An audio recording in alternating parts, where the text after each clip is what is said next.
ਅੱਜ ਅਸੀਂ ਪਿਤਾ ਆਨਸੰਗ ਹੋਂਗ ਜੀ ਦੂਸਰੀ ਵਾਰ ਆਏ ਮਸੀਹ ਪਰਮੇਸ਼ਵਰ ਹਨ ਉਪਦੇਸ਼ ਸਿਰਲੇਖ ਨਾਲ ਪਰਮੇਸ਼ਵਰ ਦੇ ਵਚਨਾਂ ਦਾ ਅਧਿਐਨ ਕਰਨ ਜਾ ਰਹੇ ਹਾਂ। ਜਦੋਂ ਅਸੀਂ ਕਹਿੰਦੇ ਹਾਂ ਕਿ ਮਸੀਹ ਆਨਸੰਗ ਹੋਂਗ ਜੀ ਪਰਮੇਸ਼ਵਰ ਅਤੇ ਮਸੀਹ ਹਨ ਜੋ ਦੂਸਰੀ ਵਾਰ ਇਸ ਧਰਤੀ ਉੱਤੇ ਆਏ, ਉਦੋਂ ਬਹੁਤ ਸਾਰੇ ਲੋਕ ਸਾਨੂੰ ਕਹਿੰਦੇ ਹਨ ਉਹਨਾਂ ਨੇ ਸਾਡੇ ਵਾਂਗ ਸਰੀਰ ਵਿੱਚ ਇਸ ਧਰਤੀ ਉੱਤੇ ਜਨਮ ਲਿਆ, ਫਿਰ ਤੁਸੀਂ ਕਿਵੇਂ ਕਹਿ ਸਕਦੇ ਹੋ ਕਿ ਉਹ ਪਰਮੇਸ਼ਵਰ ਹਨ? ਅੱਜ ਕੱਲ੍ਹ ਸੰਸਾਰ ਦੇ ਕਈ ਲੋਕ ਉਹੀ ਸਵਾਲ ਪੁੱਛਦੇ ਹਨ ਜੋ 2000 ਸਾਲ ਪਹਿਲਾਂ ਫਰੀਸੀਆਂ ਅਤੇ ਗ੍ਰੰਥੀਆਂ ਅਤੇ ਯਹੂਦੀਆਂ ਨੇ ਪੁੱਛੇ ਸੀ। ਫਿਰ ਕਿ ਸਾਨੂੰ ਬਾਈਬਲ ਦੇ ਵਚਨਾਂ ਦੇ ਦੁਆਰਾ ਇਸ ਸੱਚਾਈ ਦੀ ਗਵਾਹੀ ਦੇਣ ਲਈ ਕਿ ਮਸੀਹ ਆਨਸੰਗ ਹੋਂਗ ਜੀ ਪਰਮੇਸ਼ਵਰ ਹਨ ਜਵਾਬ ਨਾਲ ਤਿਆਰ ਨਹੀਂ ਰਹਿਣਾ ਚਾਹੀਦਾ। ਅਜਿਹਾ ਕਰਨ ਲਈ ਸਾਨੂੰ ਰਸੂਲਾਂ ਦੀ ਪੁਸਤਕ ਵਿੱਚ ਇੱਕ ਨਜ਼ਰ ਪਾਉਣ ਅਤੇ ਦੇਖਣ ਦੀ ਜ਼ਰੂਰਤ ਹੈ ਕਿ ਰਸੂਲਾਂ ਨੇ 2000 ਸਾਲ ਪਹਿਲਾਂ ਕਿਵੇਂ ਖੁਸ਼ਖਬਰੀ ਦਾ ਕੰਮ ਪੂਰਾ ਕੀਤਾ। ਪੈਂਤੇਕੋਸਤ ਦੇ ਦਿਨ ਪਹਿਲੀ ਬਰਸਾਤ ਦਾ ਪਵਿੱਤਰ ਆਤਮਾ ਪ੍ਰਾਪਤ ਕਰਨ ਤੋਂ ਬਾਅਦ ਉਹਨਾਂ ਨੇ ਆਪਣੇ ਜੀਵਨ ਨੂੰ ਇਹ ਪ੍ਰਚਾਰ ਕਰਨ ਲਈ ਕਿ ਯੀਸ਼ੂ ਹੀ ਮਸੀਹ ਹੈ ਸਮਰਪਿਤ ਕੀਤਾ। ਉਸ ਸਮੇਂ ਸੰਸਾਰ ਦੇ ਲੋਕ ਯੀਸ਼ੂ ਨੂੰ ਸਿਰਫ ਮਰੀਅਮ ਅਤੇ ਯੂਸੁਫ ਦੇ ਪੁੱਤਰ ਦੇ ਰੂਪ ਵਿੱਚ ਦੇਖਦੇ ਸੀ ਜੋ ਨਾਸਰਤ ਦਾ ਇੱਕ ਤਰਖਾਣ ਸੀ। ਉਹ ਸਿਰਫ ਇੱਕ ਝੂਠੇ ਧਰਮ ਦੇ ਨੇਤਾ ਦੇ ਰੂਪ ਵਿੱਚ ਉਹਨਾਂ ਬਾਰੇ ਵਿਚਾਰ ਕਰਦੇ ਸੀ। ਸ਼ਾਰੀਰਿਕ ਦੁਨੀਆ ਵਿੱਚ ਅਸੀਂ ਕੀ ਸੋਚਦੇ ਹਾਂ ਅਤੇ ਆਤਮਿਕ ਦੁਨੀਆ ਵਿੱਚ ਪਰਮੇਸ਼ਵਰ ਕੀ ਸੋਚਦੇ ਹਨ, ਇਸ ਵਿੱਚ ਬਹੁਤੇ ਅੰਤਰ ਪ੍ਰਗਟ ਹੁੰਦੇ ਹਨ। ਇਸ ਲਈ ਅੱਜ ਅਸੀਂ ਪਿਤਾ ਆਨਸੰਗ ਹੋਂਗ ਜੀ ਦੂਸਰੀ ਵਾਰ ਆਏ ਮਸੀਹ ਪਰਮੇਸ਼ਵਰ ਹਨ ਸਿਰਲੇਖ ਨਾਲ ਉਪਦੇਸ਼ ਦਾ ਅਧਿਐਨ ਕਰਨ ਜਾ ਰਹੇ ਹਾਂ। ਆਓ ਅਸੀਂ ਬਾਈਬਲ ਦੇ ਦੁਆਰਾ ਅਧਿਐਨ ਕਰੀਏ ਕਿ ਮਸੀਹ ਆਨਸੰਗ ਹੋਂਗ ਜੀ ਪਰਮੇਸ਼ਵਰ ਹਨ ਕਿਉਂਕਿ ਉਹਨਾਂ ਨੇ ਰਾਜਾ ਦਾਊਦ ਦੇ ਸਿੰਘਾਸਨ ਦੀ ਭਵਿੱਖਬਾਣੀ ਨੂੰ ਪੂਰਾ ਕੀਤਾ। ਬਾਈਬਲ ਦੇ ਬਹੁਤ ਸਾਰੇ ਨਬੀਆਂ ਨੇ ਮਸੀਹ ਬਾਰੇ ਗਵਾਹੀ ਦਿੱਤੀ ਜੋ ਰਾਜਾ ਦਾਊਦ ਦੇ ਜੀਵਨ ਅਤੇ ਪ੍ਰਾਪਤੀਆਂ ਦੇ ਜ਼ਰੀਏ ਦੂਸਰੀ ਵਾਰ ਆਉਂਦੇ ਹਨ। ਰਾਜਾ ਦਾਊਦ ਦੇ ਵਿਸ਼ੇ ਬਾਰੇ ਅਧਿਐਨ ਕਰਨ ਦੇ ਦੁਆਰਾ ਅਸੀਂ ਮਸੀਹ ਨੂੰ ਜਦੋਂ ਉਹ ਆਉਂਦੇ ਹਨ ਪਛਾਣ ਸਕਦੇ ਹਾਂ ਅਤੇ ਸਵੀਕਾਰ ਕਰ ਸਕਦੇ ਹਾਂ।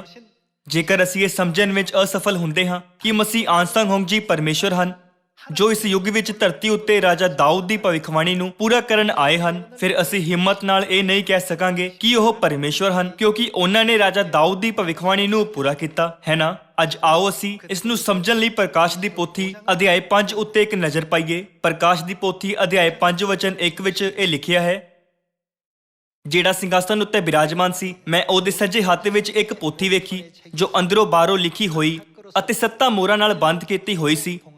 ਅਤੇ ਮੈਂ ਇੱਕ ਬਲੀ ਦੂਤ ਨੂੰ ਵੱਡੀ ਆਵਾਜ਼ ਨਾਲ ਇਹ ਪ੍ਰਚਾਰ ਕਰਦੇ ਵੇਖਿਆ ਭਈ ਪੋਥੀ ਨੂੰ ਖੋਲਣ ਅਤੇ ਉਹਦੀਆਂ ਮੋਹਰਾਂ ਨੂੰ ਤੋੜਨ ਦੇ ਯੋਗ ਕੌਣ ਹੈ?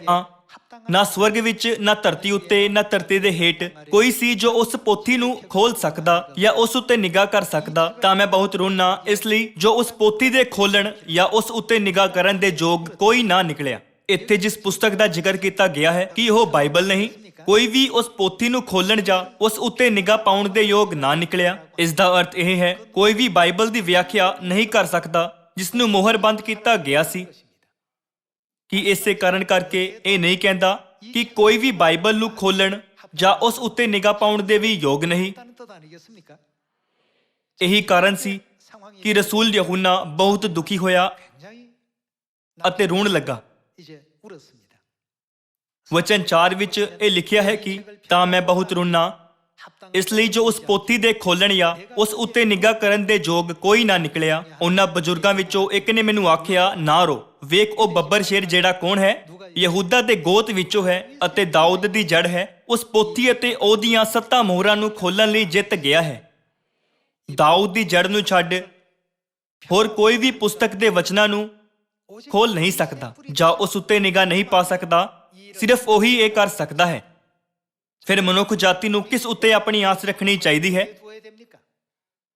ਕਿ ਸਾਨੂੰ ਕਿਸੇ ਅਜਿਹੇ ਵਿਅਕਤੀ ਉੱਤੇ ਨਿਰਭਰ ਰਹਿਣਾ ਚਾਹੀਦਾ ਹੈ ਜਿਸ ਨੇ ਹਜ਼ਾਰਾਂ ਵਾਰ ਜਾਂ ਇੱਥੋਂ ਤੱਕ ਕਿ 10,000 ਵਾਰ ਬਾਈਬਲ ਨੂੰ ਪੜ੍ਹਿਆ ਹੋਵੇ? ਕਿ ਸਾਨੂੰ ਧਰਮ ਸ਼ਾਸਤਰ ਦੇ ਪ੍ਰੋਫੈਸਰਾਂ ਉੱਤੇ ਨਿਰਭਰ ਰਹਿਣਾ ਚਾਹੀਦਾ ਹੈ? ਕਿ ਸਾਨੂੰ ਮਸ਼ਹੂਰ ਪਾਦਰੀਆਂ ਉੱਤੇ ਨਿਰਭਰ ਰਹਿਣਾ ਚਾਹੀਦਾ ਹੈ? ਕੋਈ ਵੀ ਬਾਈਬਲ ਦੀ 66 ਪੁਸਤਕਾਂ ਦੀ ਸਹੀ ਵਿਆਖਿਆ ਨਹੀਂ ਕਰ ਸਕਦਾ ਅਤੇ ਉਸ ਨੂੰ ਸਾਡੇ ਤੱਕ ਨਹੀਂ ਪਹੁੰਚਾ ਸਕਦਾ।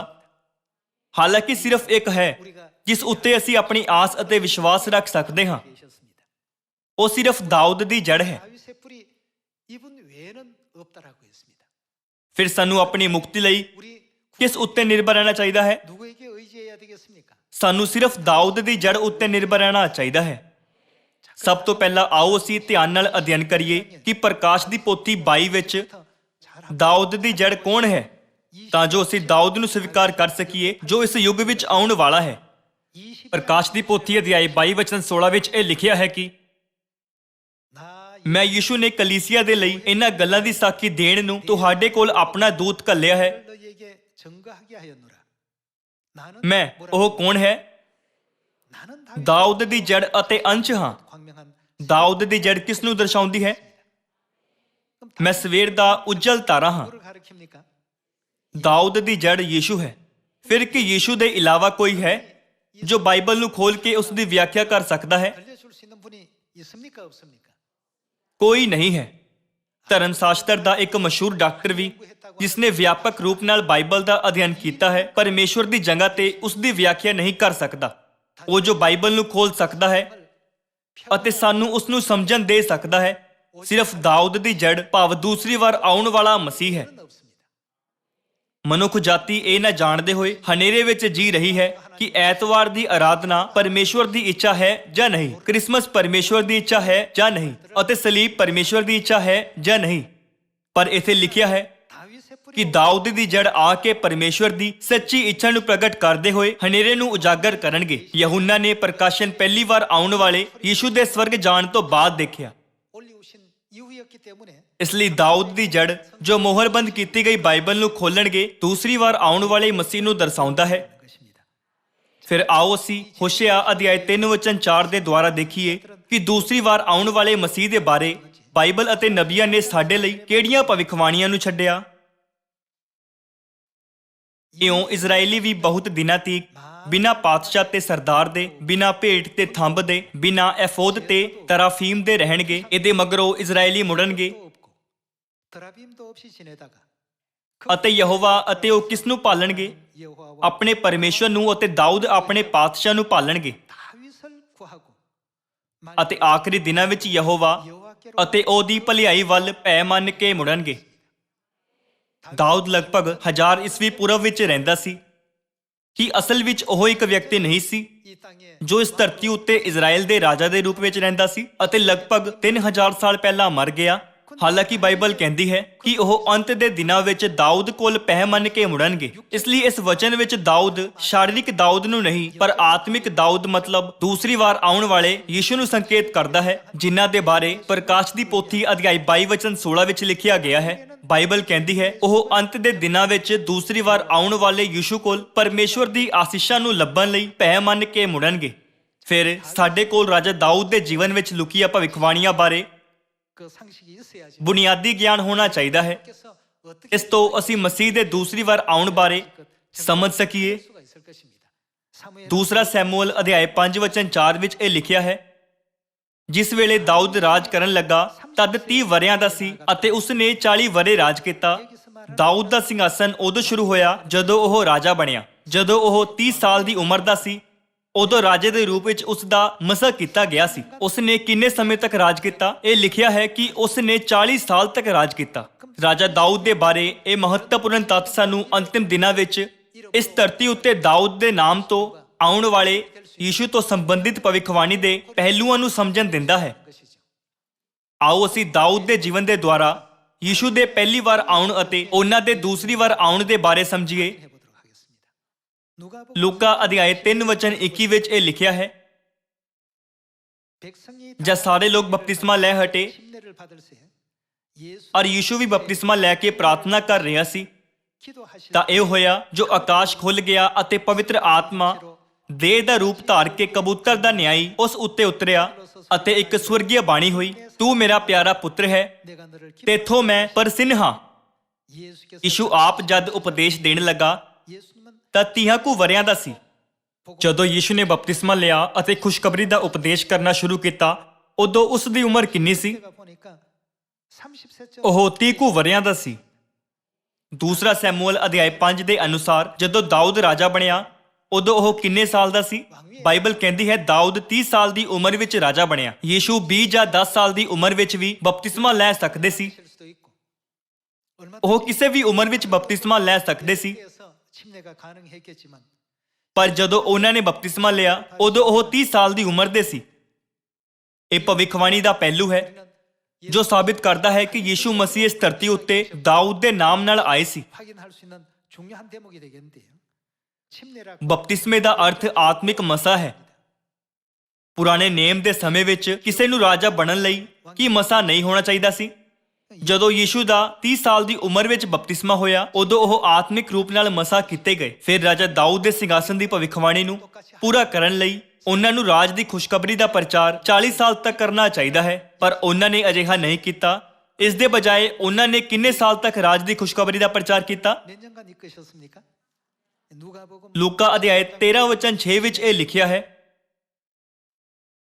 ਨੇ ਇਹ ਦ੍ਰਿਸ਼ਟਾਂਤ ਦਿੱਤਾ, ਭਈ ਕਿਸੇ ਮਨੁੱਖ ਦੇ ਅੰਗੂਰੀ ਬਾਗ ਵਿੱਚ ਇੱਕ ਹੰਜੀਰ ਦਾ ਬੂਟਾ ਲਾਇਆ ਹੋਇਆ ਸੀ ਅਤੇ ਉਹ ਉਸ ਦਾ ਫਲ ਲੈਣ ਆਇਆ ਪਰ ਨਾ ਲੱਭਾ। ਤਦ ਉਹਨੇ ਬਾਗਵਾਨ ਨੂੰ ਆਖਿਆ, ਵੇਖ, ਕਿੰਨੇ ਸਾਲ ਤੋਂ ਮੈਂ ਇਸ ਹੰਜੀਰ ਦੇ ਬੂਟੇ ਦੇ ਫਲ ਲੈਣ ਨੂੰ 3 ਵਰ੍ਹਿਆਂ ਤੋਂ ਆਉਂਦਾ ਹਾਂ, ਪਰ ਨਹੀਂ ਲੱਭਦਾ। ਇਹਨੂੰ ਵੱਢ ਸੁੱਟ, ਕਾਨੂੰ ਜ਼ਮੀਨ ਵੀ ਰੋਕ ਛੱਡੀ ਹੈ। ਇਸ ਦ੍ਰਿਸ਼ਟਾਂਤ ਵਿੱਚ ਹੰਜੀਰ ਦਾ ਬੂਟਾ ਇਜ਼ਰਾਈਲ ਦੇਸ਼ ਨੂੰ ਦਰਸਾਉਂਦਾ ਹੈ। ਇਜ਼ਰਾਈਲ ਦੇ ਲੋਕਾਂ ਦੀ ਤੁਲਨਾ ਹੰਜੀਰ ਨਾਲ ਕਰਦੇ ਹੋਏ ਯੀਸ਼ੂ ਨੇ ਸਾਨੂੰ ਦੱਸਿਆ ਕਿ ਉਹ ਸਿਰਫ 3 ਸਾਲਾਂ ਤੱਕ ਖੁਸ਼ਖਬਰੀ ਦਾ ਪ੍ਰਚਾਰ ਕਰਨਗੇ। ਦਾਊਦ 30 ਸਾਲ ਦੀ ਉਮਰ ਵਿੱਚ ਰਾਜਾ ਬਣਿਆ ਅਤੇ ਯੀਸ਼ੂ ਦਾ 30 ਸਾਲ ਦੀ ਉਮਰ ਵਿੱਚ ਬਪਤਿਸਮਾ ਹੋਇਆ। ਦਾਊਦ ਨੇ 40 ਸਾਲ ਤੱਕ ਸ਼ਾਰੀਰਿਕ ਰਾਜ ਉੱਤੇ ਅਧਿਕਾਰ ਕੀਤਾ, ਪਰ ਯੀਸ਼ੂ ਮਸੀਹ ਨੇ ਜੋ ਭਵਿੱਖਬਾਣੀ ਦੇ ਅਨੁਸਾਰ ਰਾਜਾ ਦਾਊਦ ਹਨ, ਸਿਰਫ 3 ਸਾਲਾਂ ਤੱਕ ਰਾਜ ਦੀ ਖੁਸ਼ਖਬਰੀ ਦਾ ਪ੍ਰਚਾਰ ਕੀਤਾ। ਅਜਿਹਾ ਕਿਉਂ ਹੈ? ਇਸ ਵਿੱਚ ਇਹ ਬਹੁਤ ਹੀ ਮਹੱਤਵਪੂਰਨ ਭੇਤ ਲੁਕਿਆ ਹੈ। ਫਿਰ ਆਓ ਅਸੀਂ ਇਸ ਨੂੰ ਸਮਝਣ ਲਈ ਕਿ ਮਸੀਹ ਬਾਕੀ 37 ਸਾਲਾਂ ਨੂੰ ਪੂਰਾ ਕਰਨ ਲਈ ਸਰੀਰ ਵਿੱਚ ਹੋ ਕੇ ਇਸ ਧਰਤੀ ਉੱਤੇ ਆਉਣਗੇ। ਲੂਕਾ ਅਧਿਆਇ 12 ਵਚਨ 49 ਦੇਖੀਏ, ਮੈਂ ਧਰਤੀ ਉੱਤੇ ਅੱਗ ਲਾਉਣ ਆਇਆ ਹਾਂ। ਅੱਗ ਦਾ ਅਰਥ ਖੁਸ਼ਖਬਰੀ ਹੈ। ਮੈਂ ਸਾਰਿਆਂ ਲੋਕਾਂ ਤੱਕ ਖੁਸ਼ਖਬਰੀ ਪਹੁੰਚਾਉਣ ਆਇਆ ਹਾਂ ਅਤੇ ਕਾਸ਼ ਕਿ ਉਹ ਹੁਣ ਲੱਗ ਚੁੱਕੀ ਹੁੰਦੀ, ਪਰ ਮੈਂ ਇੱਕ ਬਪਤਿਸਮਾ ਲੈਣਾ ਹੈ। ਕਿ ਬਪਤਿਸਮਾ ਉਹ ਵਿਧੀ ਨਹੀਂ ਜਿਸ ਨੂੰ ਅਸੀਂ ਸਿਰਫ ਸਰੀਰ ਵਿੱਚ ਰਹਿੰਦੇ ਹੋਏ ਹੀ ਪ੍ਰਾਪਤ ਕਰ ਸਕਦੇ ਹਾਂ। ਹਾਲਾਂਕਿ ਯੀਸ਼ੂ ਜੋ ਪਹਿਲਾਂ ਹੀ ਬਪਤਿਸਮਾ ਲੈ ਚੁੱਕੇ ਸੀ, ਉਹਨਾਂ ਨੇ ਕਿਹਾ ਕਿ ਉਹਨਾਂ ਨੇ ਇੱਕ ਬਪਤਿਸਮਾ ਲੈਣਾ ਹੈ। ਆਓ ਅਸੀਂ ਇੱਕ ਵਾਰ ਫਿਰ ਅਧਿਆਇ 3 ਦੇਖੀਏ, ਵਚਨ 21। ਜਦ ਸਾਰੇ ਲੋਕ ਬਪਤਿਸਮਾ ਲੈ ਹਟੇ ਔਰ ਯੀਸ਼ੂ ਵੀ ਬਪਤਿਸਮਾ ਲੈ ਕੇ ਪ੍ਰਾਰਥਨਾ ਕਰ ਰਿਹਾ ਸੀ। ਯੀਸ਼ੂ ਆਪ ਜਦ ਉਪਦੇਸ਼ ਦੇਣ ਲੱਗਾ ਤਾਂ 30 ਕੁ ਵਰ੍ਹਿਆਂ ਦਾ ਸੀ। ਪਰਮੇਸ਼ਵਰ ਨੇ ਲੂਕਾ ਅਧਿਆਇ 3 ਵਿੱਚ ਦਿਖਾਇਆ ਕਿ ਜਦੋਂ ਯੀਸ਼ੂ 30 ਸਾਲ ਦੇ ਸੀ, ਉਦੋਂ ਉਹਨਾਂ ਨੇ ਬਪਤਿਸਮਾ ਲਿਆ ਅਤੇ ਪ੍ਰਚਾਰ ਕਰਨਾ ਸ਼ੁਰੂ ਕੀਤਾ। ਆਓ ਅਸੀਂ ਲੂਕਾ ਅਧਿਆਇ 12 ਵਚਨ 49 ਉੱਤੇ ਵਾਪਸ ਜਾਈਏ। ਮੈਂ ਧਰਤੀ ਉੱਤੇ ਅੱਗ ਲਾਉਣ ਆਇਆ ਹਾਂ ਅਤੇ ਕਾਸ਼ ਕਿ ਉਹ ਹੁਣ ਲੱਗ ਚੁੱਕੀ ਹੋਈ ਹੁੰਦੀ, ਪਰ ਮੈਂ ਇੱਕ ਬਪਤਿਸਮਾ ਲੈਣਾ ਹੈ ਅਤੇ ਜਦ ਤਿੱਕੁਰ ਉਹ ਸੰਪੂਰਨ ਨਾ ਹੋਵੇ ਤਦ ਤਿੱਕੁਰ ਮੈਂ ਕਿੱਡਾ ਔਖਾ ਰਹਾਂਗਾ। ਯੀਸ਼ੂ ਪਹਿਲਾਂ ਹੀ ਬਪਤਿਸਮਾ ਲੈ ਚੁੱਕੇ ਸੀ, ਪਰ ਉਹਨਾਂ ਨੇ ਕਿਹਾ ਕਿ ਉਹਨਾਂ ਨੂੰ ਇੱਕ ਵਾਰ ਫਿਰ ਬਪਤਿਸਮਾ ਲੈਣਾ ਪਏਗਾ। ਉਹਨਾਂ ਨੂੰ ਫਿਰ ਤੋਂ ਬਪਤਿਸਮਾ ਕਿਉਂ ਲੈਣਾ ਪਏਗਾ? ਰਾਜਾ ਦਾਊਦ ਦੇ 40 ਸਾਲ ਦਾ ਅਧਿਕਾਰ ਯੀਸ਼ੂ ਮਸੀਹ ਦੇ 40 ਸਾਲ ਤੱਕ ਪ੍ਰਚਾਰ ਕਰਨ ਦੀ ਭਵਿੱਖਬਾਣੀ ਹੈ, ਪਰ ਯੀਸ਼ੂ ਨੇ ਆਪਣੇ ਪਹਿਲੀ ਵਾਰ ਆਉਣ ਵੇਲੇ ਸਿਰਫ 30 ਸਾਲ ਨੂੰ ਪੂਰਾ ਕੀਤਾ। ਫਿਰ ਬਾਕੀ 37 ਸਾਲਾਂ ਨੂੰ ਪੂਰਾ ਕਰਨ ਲਈ ਯੀਸ਼ੂ ਨੂੰ ਕੀ ਕਰਨਾ ਚਾਹੀਦਾ ਹੈ? ਉਹਨਾਂ ਨੂੰ ਧਰਤੀ ਉੱਤੇ ਆਉਣਾ ਚਾਹੀਦਾ ਹੈ, ਇੱਕ ਵਾਰ ਫਿਰ ਬਪਤਿਸਮਾ ਲੈਣਾ ਚਾਹੀਦਾ ਹੈ ਅਤੇ ਰਾਜਾ ਦਾਊਦ ਦੇ ਸਿੰਘਾਸਨ ਦੀ ਭਵਿੱਖਬਾਣੀ ਨੂੰ ਪੂਰਾ ਕਰਨ ਲਈ ਬਾਕੀ 37 ਸਾਲਾਂ ਤੱਕ ਖੁਸ਼ਖਬਰੀ ਦਾ ਪ੍ਰਚਾਰ ਕਰਨਾ ਚਾਹੀਦਾ ਹੈ ਨਾ? ਪਰਮੇਸ਼ਵਰ ਦੀ ਮੁਕਤੀ ਦੀ ਯੋਜਨਾ ਅਨੁਸਾਰ ਯੀਸ਼ੂ ਨੂੰ ਇੱਕ ਵਾਰ ਫਿਰ ਆਉਣਾ ਚਾਹੀਦਾ ਹੈ। ਇਹ ਉਹਨਾਂ ਦਾ ਦੂਸਰੀ ਵਾਰ ਆਉਣਾ ਹੈ।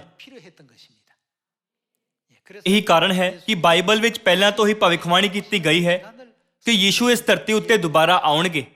ਉਹ ਕਦੋਂ ਆਉਣਗੇ ਅਤੇ ਬਪਤਿਸਮਾ ਲੈਣਗੇ ਜਿਸ ਦਾ ਉਹਨਾਂ ਨੇ ਵਰਣਨ ਕੀਤਾ ਸੀ। ਇਹ ਗੱਲ ਕਿ ਉਹ ਬਪਤਿਸਮਾ ਲੈਣਗੇ ਦਾ ਮਤਲਬ ਹੈ ਕਿ ਉਹ ਆਤਮਾ ਵਿੱਚ ਨਹੀਂ ਆਉਣਗੇ। ਬਪਤਿਸਮਾ ਸਿਰਫ ਦੇਹਧਾਰੀ ਵਿਅਕਤੀ ਨੂੰ ਹੀ ਦਿੱਤਾ ਜਾ ਸਕਦਾ ਹੈ। ਆਓ ਅਸੀਂ ਮਤੀ ਅਧਿਆਇ 24 ਵਿੱਚ ਜਾ ਕੇ ਇਹ ਪਤਾ ਕਰੀਏ ਕਿ ਉਹ ਦੁਬਾਰਾ ਕਦੋਂ ਆਉਣਗੇ। ਆਓ ਅਸੀਂ ਮਤੀ ਅਧਿਆਇ 24 ਵਚਨ 3 ਪੜ੍ਹੀਏ। ਜਦ ਉਹ ਜੈਤੂਨ ਦੇ ਪਹਾੜ ਉੱਤੇ ਬੈਠਾ ਹੋਇਆ ਸੀ, ਉਹਦੇ ਚੇਲੇ ਉਹਦੇ ਕੋਲ ਵੱਖਰੇ ਹੋ ਕੇ ਆਏ ਅਤੇ ਪੁੱਛਿਆ, ਸਾਨੂੰ ਦੱਸ ਜੋ ਇਹ ਗੱਲਾਂ ਕਦ ਹੋਣਗੀਆਂ ਅਤੇ ਤੇਰੇ ਆਉਣ ਅਰ ਯੁੱਗ ਦੇ ਅੰਤ ਦਾ ਕੀ ਲੱਛਣ ਹੋ। ਚੇਲਿਆਂ ਨੇ ਯੀਸ਼ੂ ਤੋਂ ਇਹਨਾਂ ਸਵਾਲਾਂ ਨੂੰ ਪੁੱਛਿਆ। ਉਹਨਾਂ ਨੇ ਯੀਸ਼ੂ ਤੋਂ ਉਹਨਾਂ ਦੇ ਆਉਣ ਦੀ ਨਿਸ਼ਾਨੀ, ਜੋ ਕਿ ਉਹਨਾਂ ਦੇ ਦੂਸਰੀ ਵਾਰ ਆਉਣ ਨੂੰ ਸੰਕੇਤ ਕਰਦਾ ਹੈ, ਅਤੇ ਜਗਤ ਦੇ ਅੰਤ ਬਾਰੇ ਪੁੱਛਿਆ। ਯੀਸ਼ੂ ਨੇ ਵਚਨ 32 ਵਿੱਚ ਆਪਣੇ ਆਉਣ ਬਾਰੇ ਵਿਆਖਿਆ ਕੀਤੀ।